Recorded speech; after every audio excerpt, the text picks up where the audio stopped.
Hoje eu quero encerrar, é a quarta palavra, já ministramos 3 palavras sobre esse mesmo texto, o espinho na carne de Paulo. Hoje vamos terminar essa série, e hoje eu quero falar sobre a revelação do espinho na carne. Se você está em casa também, nos acompanhando online, abra o seu coração, separe esse momento, só para receber a palavra de Deus, e deixe o Espírito Santo ministrar a sua vida.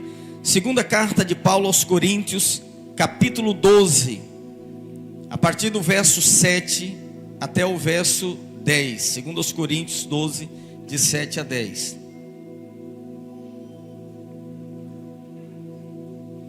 Diz assim: e para que não me ensoberbecesse com a grandeza das revelações, foi-me posto um espinho na carne, mensageiro de Satanás, para me esbofetear, a fim de que não me exalte. Por causa disto, 3 vezes pedi ao Senhor que o afastasse de mim. Então ele me disse: a minha graça te basta, porque o poder se aperfeiçoa na fraqueza. De boa vontade, pois, mais me gloriarei nas fraquezas, para que sobre mim repouse o poder de Cristo. Pelo que sinto prazer nas fraquezas, nas injúrias, nas necessidades, nas perseguições, nas angústias, por amor de Cristo. Porque quando sou fraco, então é que sou forte. Vamos dizer todos juntos? Diga: quando eu sou fraco, eu sou forte. Pai, obrigado, a tua palavra é a semente. Insemina essa palavra santa nos nossos corações. Abrimos-nos agora, Senhor, para receber dos céus. Ó Deus, tem alguém que entrou aqui nesta noite, que precisa ouvir a tua voz, precisa de uma resposta, precisa de uma direção. Ó Deus, fala em nome de Jesus, com o auxílio do teu Espírito Santo, ministra a cada coração, em nome de Jesus. Diga amém. Diga para a pessoa que está do seu lado assim: você está no lugar certo, na hora certa, com as pessoas certas, e Deus tem uma palavra para a sua vida. Amém? Você já teve a experiência de ter um espinho ou uma farpa espetando no seu dedo? Alguém já teve essa experiência? Dói? Pouco ou muito? Dói muito, né? A verdade é que todos nós enfrentamos espinhos na carne, desafios, sofrimentos que muitas vezes parecem insuportáveis.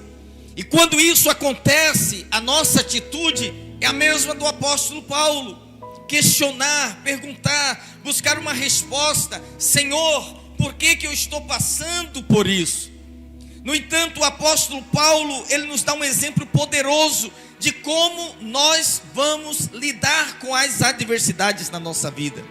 E na semana passada, nós aprendemos que Deus usa as nossas fraquezas. Veja, Deus não manda as adversidades, Deus não coloca momentos ruins na vida dos seus filhos, mas quando eles acontecem, Deus usa como oportunidade de ministrar aos nossos corações.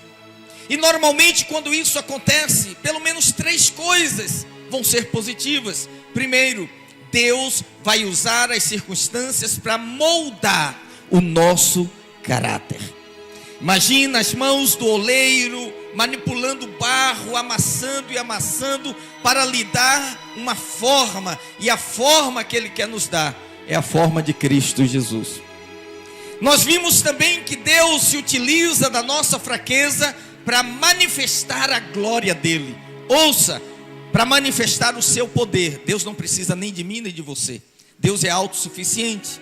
Mas para manifestar a sua glória, Ele precisa usar o pó da terra, Ele precisa usar as nossas fraquezas, Ele precisa nos usar em nossas limitações. Porque quando alguém vê Deus fazendo algo na nossa vida, ele diz: puxa, isso não é coisa de homem, isso é coisa de Deus. E aí eles glorificam ao Senhor, e esse é o objetivo. Porque diz o apóstolo Paulo: porque dele, por ele e para ele são todas as coisas, glória pois a ele eternamente, amém.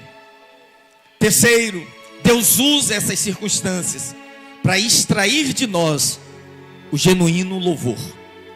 Assim como a mirra, que ao ser prensada, vai extrair dela um perfume nos momentos difíceis da nossa vida, Deus vai extrair de nós o verdadeiro louvor.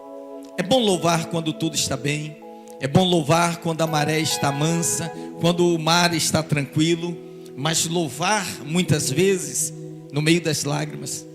Você está aqui com as suas mãos levantadas adorando a Deus, e você tem um filho enfermo, você está lutando com uma necessidade, você está sendo caluniado, você está sofrendo perseguições, mas nada disso para o seu louvor. Você teria 1000 motivos para desistir, mas você permanece. Nessa hora, o seu louvor tem um peso diferenciado diante de Deus. É como Paulo e Silas, eles estavam na prisão, mas à meia-noite, a Bíblia diz que eles adoravam ao nome do Senhor. Amém? Agora, essa segunda carta de Paulo aos Coríntios é a carta mais pessoal do apóstolo, porque no capítulo 12, de 7 a 10, o veterano apóstolo, ele vai descortinar o seu coração, ele vai mostrar algo da sua intimidade, ele vai mostrar uma das experiências mais íntimas, como que ele conviveu com o espinho na carne. E hoje, ao encerrar essa série de palavras, eu quero compartilhar um pouco com você sobre o que o espinho revela para nós. Quando o espinho entra na nossa carne, o que ele nos revela? Primeira coisa, o espinho denuncia que a carne está viva. Diga isso comigo, o espinho denuncia que a carne está viva.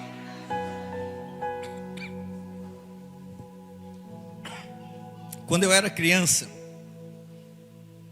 minha mãe tinha muitas agulhas de costurar.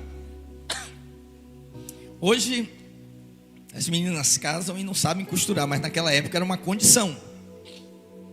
Para casar tinha que saber cozinhar e tinha que saber costurar também, fazer pequenos reparos. Minha mãe tinha uma cartela de agulha. Está me olhando assim por quê? Ela tinha uma cartela de agulhas. O que a gente fazia?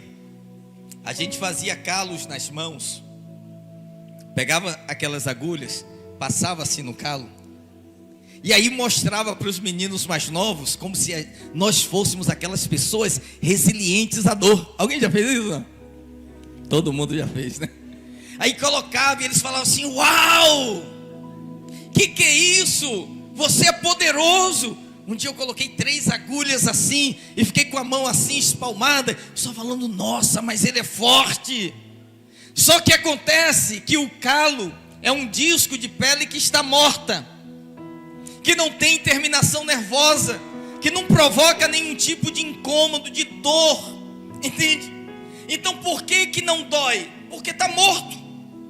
Agora, por que o espinho na carne de Paulo incomodava tanto a ele? E por que será que incomoda tanto a nós?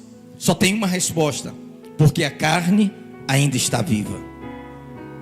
Eu não esperava um amém de ninguém nessa hora. Eu esperava uma reflexão, uma reticência, uma exclamação, exatamente como vocês reagiram. Então nós vimos nas ministrações passadas que existem várias interpretações sobre o que vem a ser o espinho na carne de Paulo. Muita gente lê esse texto e fala assim: olha, o espinho na carne de Paulo era o temperamento dele. Ele era um homem temperamental, lutava contra isso, e isso incomodava demais. Outros diziam o seguinte: o espinho na carne de Paulo é uma enfermidade, uma fraqueza física, uma debilidade. Ele luta contra isso e com isso na sua vida. Outros diziam que era o seu estado civil. Outros diziam que era uma espécie de opressão maligna. Mas quando nós vamos estudar a palavra de Deus, nós temos que aplicar um princípio de interpretação bíblica, que é uma das 12 leis da hermenêutica, que diz: a Bíblia interpreta a Bíblia. Como é que funciona isso? Quando você lê um texto e aquele texto não é totalmente claro, você tem que fazer uma pergunta: tem outro texto na Bíblia que fala desse mesmo assunto com mais clareza? Se tiver, você vai para aquele texto e você vai, por associação, encontrar a interpretação daquele texto.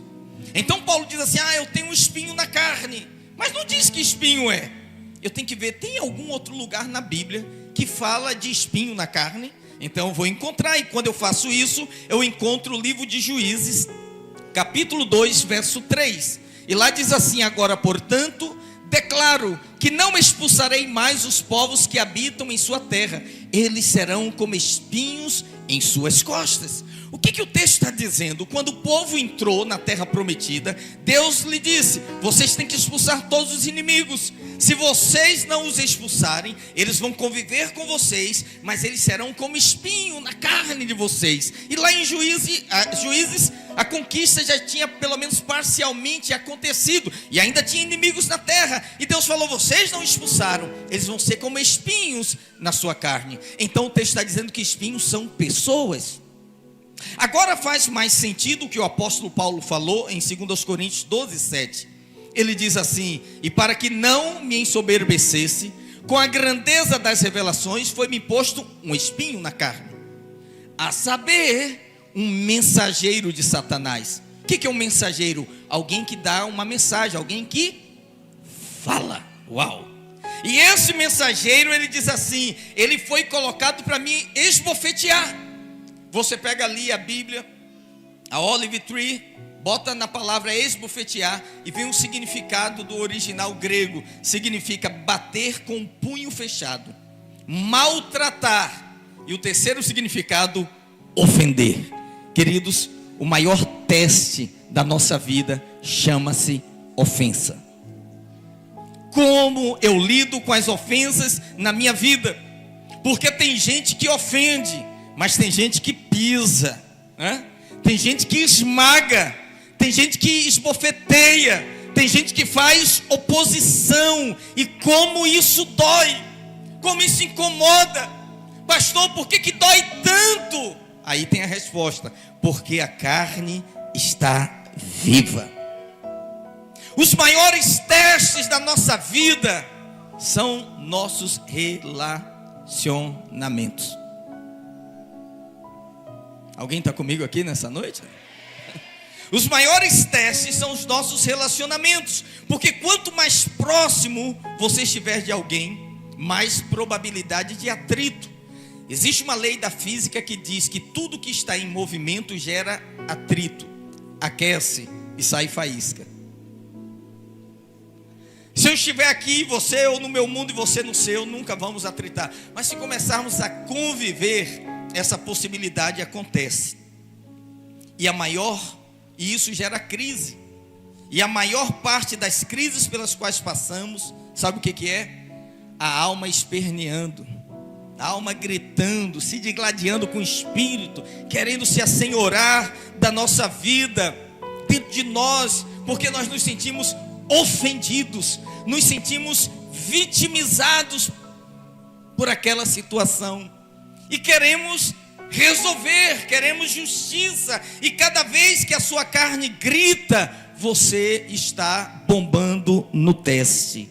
E sabe o que acontece? O jovem que faz uma prova do Enem e ele não consegue passar, o que vai acontecer com ele? No próximo ano ele tem que fazer a prova novamente. E se ele não passar, ele tem que fazê-la novamente. Toda vez que você bomba no teste, você tem que voltar. Você entende por que muitas pessoas chegam nesse ponto e elas daqui não passam, elas retornam? Porque na hora de responder, elas bombam no teste. Então o processo começa tudo novamente. Irmãos, quando você não avança em Deus, o tempo vai decorrer na sua vida e você vai lidar com os mesmos problemas, lutando as mesmas lutas. Como é que eu sei que a pessoa não está crescendo? A mesma conversa dela de hoje é a mesma conversa de 10, 15, 20 anos atrás. Eu estava falando para uma jovem semana passada: ai pastor, estou me sentindo assim, assado. Falei: não se sinta assim. Eu falei para ela: olha, quando eu tinha 7 anos de idade, se alguém me chamasse de feio, eu dava no olho, ia lá, para minha mãe. Minha mãe sempre achou que eu era bonito, né? E eu sempre acreditei. Como é que alguém ousa me chamar de feio? Com 50 anos, irmãos, alguém me chama de feio, eu concordo com ele. Ainda digo, puxa vida, agora que você conseguiu enxergar, não é? Podia ser horrível, podia ser um ogro, mas está falando que eu sou só feio. Eu dou até razão à pessoa. Entende o que